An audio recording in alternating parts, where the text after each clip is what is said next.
생생한 뉴스 속 이야기를 직접 전합니다. 취재 파일.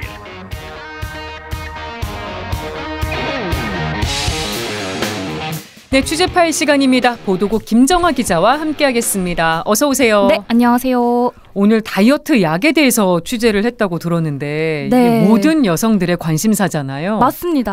한번 얘기 들어볼까요? 네, 날이 더워지면서 다이어트 준비하시는 분들도 많을 것 같아서 준비를 했는데요.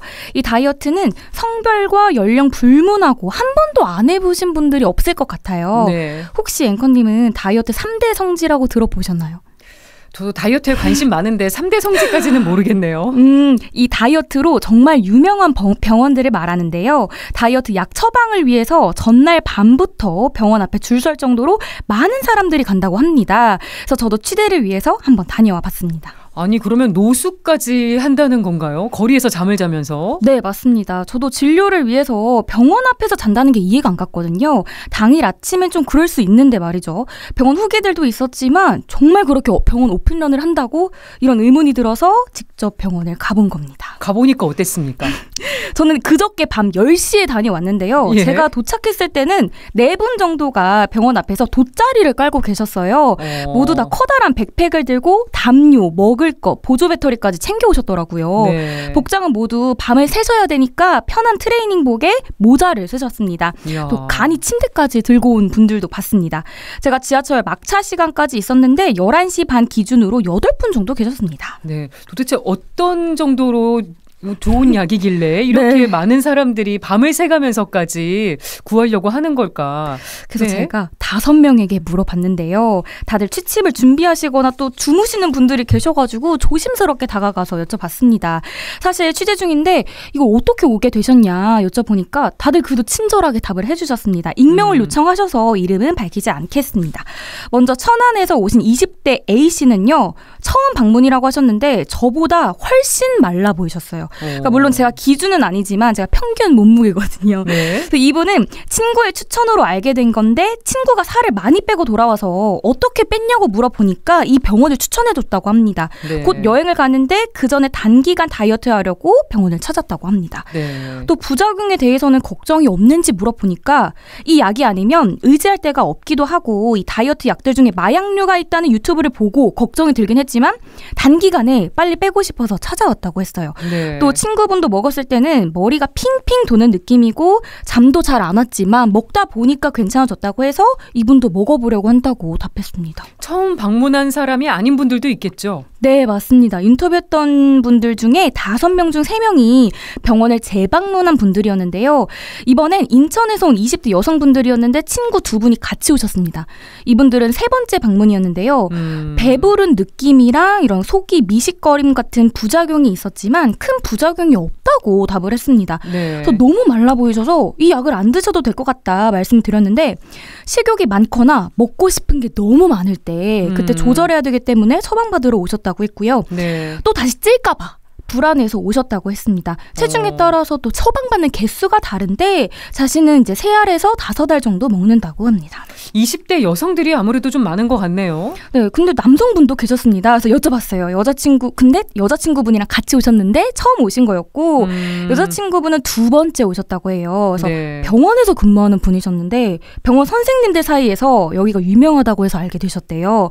부작용으로는 손떨림, 이제 집중력 저하, 불면증, 심장떨림 이런 증상들이 있었지만 네. 체중이 잘 빠져서 이 부작용보다는 효과가 너무 크다는 생각이 들어서 다시 처방받으러 오셨다고 했고요. 근데 이분도 정말 마르셨어요. 그래서 인터뷰를 하다 보니까 한두 명씩 사람들이 오더라고요. 그래서 막 네. 사람이 엄청 많은 건 아닌데 이 풍경을 매일 보실 것 같은 이제 경비원님께 여쭤봤습니다. 어떤 얘기 해주셨을지 궁금하네요. 네, 요일마다 차이가 큰데 제가 간 날이 이제 평일이다 보니까 비교적 적다고 하셨고요. 밤보다는 새벽에 많이 와서 6시 반이면 로비가 정말 꽉 찬다고 해요. 그래서 사진을 띄워드릴 건데 네. 또 토요일 아침과 여름철에는 사람이 더 많다고 합니다. 그동안 일하시면서 병원 앞에 사람이 없었던 적은 단 한 번도 없었다. 네. 하루에 최소 70명에서 80명이 방문한다고 합니다. 네. 아침 풍경은 어땠는지 궁금합니다. 네, 제가 7시 50분쯤에 도착을 했는데 사람들이 정말 북적북적합니다. 줄이 6줄 정도 있었어요. 그래서 한 줄에 15명 정도 보였고요. 병원 직원분이 오셔서 이제 번호편을 나눠주면서 환자분들 이름이랑 처음 온 건지 뭐 재진인지 이런 걸 체크를 하더라고요. 그래서 저도 줄을 서서 번호표라도 받아볼까 했는데 제 앞에서 바로 잘렸습니다. 그러니까 그것도 번호표가 한정이군요. 네, 맞습니다. 70명까지 커트를 하더라고요. 그래서 제 뒤로 온 분들도 많았는데 마감됐습니다 이런 소리를 듣고 발걸음을 돌리시는 분들도 계셨습니다. 네. 그래서 제가 이제 마감이 됐으니까 왔다 갔다 하면서 어떤 분들이 오셨나 연령대랑 성별을 좀 체크를 해봤는데요. 네. 과체중이랑 이제 비만이라고 생각할 분들은 없었습니다. 저보다 마른 분들이 정말 많았고요. 네. 아, 그렇게 아주 정상 체중도 아니고 오히려 마르신 분들이 이렇게 다이어트 약을 찾는다는 게 네. 의아스럽기도 합니다. 그렇죠. 그래서 이거 약간 약을 먹어도 되는 건가? 부작용은 없을까? 궁금했었습니다. 그래서 이제 장기간 동안 또 먹었을 때 더 부작용이 있을 수 있잖아요. 네. 이제 정신건강의학과 교수님들이랑 가정의학과 교수님들께 이런 부분들을 여쭤봤습니다. 네. 근데 정상 체중이거나 마른 체형의 사람이 복용했을 때는 실제로 효과가 없다고 합니다. 오히려 부작용으로 건강에 해로울 수 있기 때문에 이런 분들은 약을 처방해서 드시면 안 된다고 경고를 했습니다. 2번째, 3번째 복용하고 장기간 복용한 분들 괜찮나 걱정입니다. 그렇죠. 근데 이제 다이어트 약 종류가 되게 많은데 그중에 지방에 들어간 성분들 혹은 이제 소화기에서 배제시키고 설사같이 바로 배출해버리는 그런 약들도 있지만 이제 중추신경에 작용하는 약들도 있다고 하셨거든요. 네. 이런 약들이 암페타민 계열의 정신활성제 계열의 약인데 일명 나비약이로 불리는 펜터민 또 디에타민 같은 약들이 있고요. 이런 약들이 정말 위험하다고 하셨습니다. 또 향정신성 의약품으로 분류가 되기도 한다고 하셨거든요. 네. 그래서 중독성 등 심각한 부작용을 유발할 수 있기 때문에 섭취에 주의해야 한다고 하셨습니다. 이런 약을 또 오래 복용하면 더 안 좋을 수 있겠고요. 그렇죠. 펜터민이랑 디에타민 같은 경우는 약 효능이 너무 세서 장기간 섭취하면 절대 안 된다고 합니다.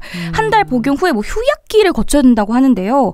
근데 이 사람들이 이 기간 동안에도 이 약을 먹고 싶어 합니다. 왜냐하면 살이 너무 잘 빠지니까 계속 빼고 싶은 거죠. 네. 그래서 불법적인 경로를 통해서 약을 구하기도 하고요. 친구와 약을 쪼개서 먹는 경우까지 있다고 해요. 예. 근데 본인이 처방받지 않는 약을 먹을 경우에는 부작용이 생겨도 구제나 도움을 받을 수 없는 현실입니다.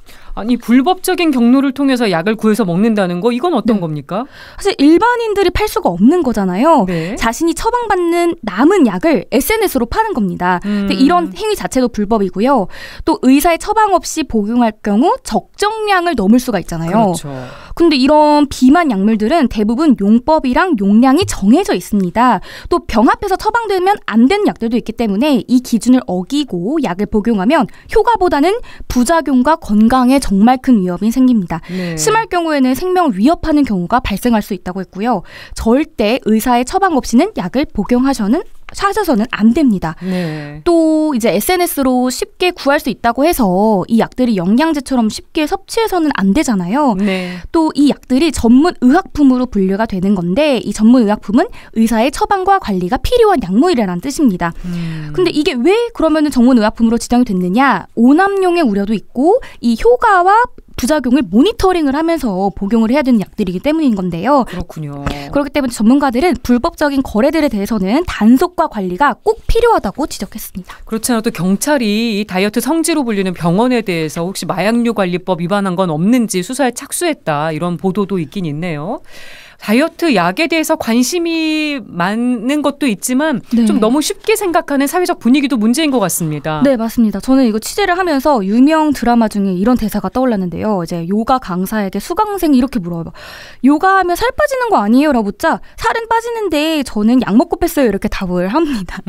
다이어트 약 정말 쉽게 생각해서는 안 되는데요. 전문가들은 다이어트를 할 때 약은 아주 보조적으로 사용해야 되는 것이고 실제 식사나 운동을 조절함으로써 해야 된다고 강조를 했고요. 네. 사람들이 이 약만 먹으면 살이 빠진다 이렇게 쉽게 생각을 하고 약으로만 다이어트 하려는 인식에 대해서는 경각심을 가져야 된다고 경고했습니다. 네.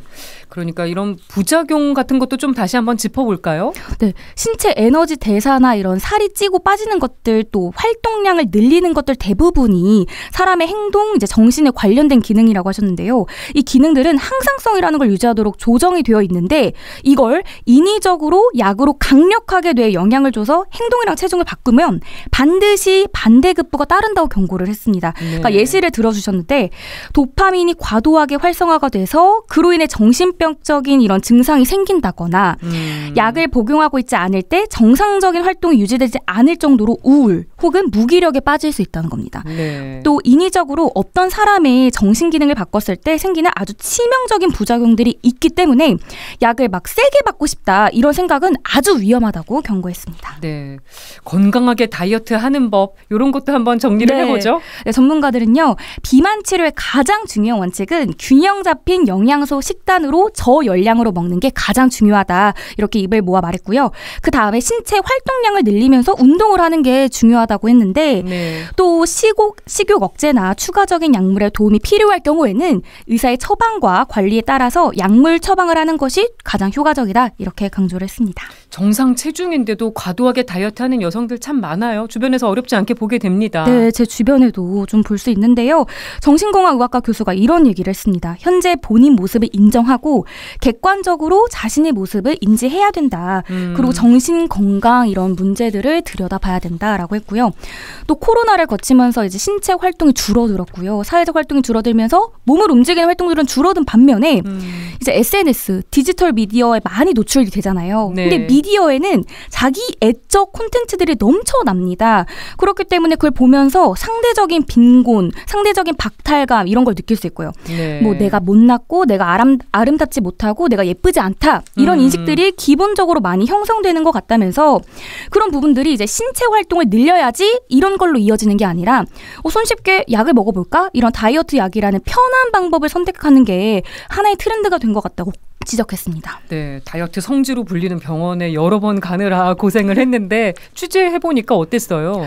저도 이제 건강보다는 마름, 예쁨 이런 걸 좀 더 중시하는 이런 사회 분위기를 느낄 수 있었어요. 많은 분들을 만나보면서 네. 좀 씁쓸한 마음이 들었는데 저도 아무래도 카메라에 비춰지는 직업이다 보니까 외적인 면을 신경을 안 쓸 수가 없어요. 그래서 네. 다이어트 해야지 이런 생각을 하고 있을 때 만약에 주변에서 야, 이 약 먹으면 살 빠진데 먹어봐. 나 효과 엄청 봤어. 부작용도 없어 하면 흔들릴 것 같거든요. 근데 이게 정말 위험하다는 거죠. 또 이제 친구의 추천, 주변 사람들의 추천으로 그 병원을 찾아오신 분들이 정말 많았거든요. 네. 그래서 만약에 근데 과체중이나 체중을 감량해야 된다는 이런 의사의 소견을 받으신 분들이라면 이런 약들을 먹어야 되겠지만 그렇지 않다면 이게 어떤 부작용이 생길지도 모르는데 마른 몸매를 위해서 다이어트 약까지 먹을 필요는 없지 않나 네. 이런 생각이 들었고요.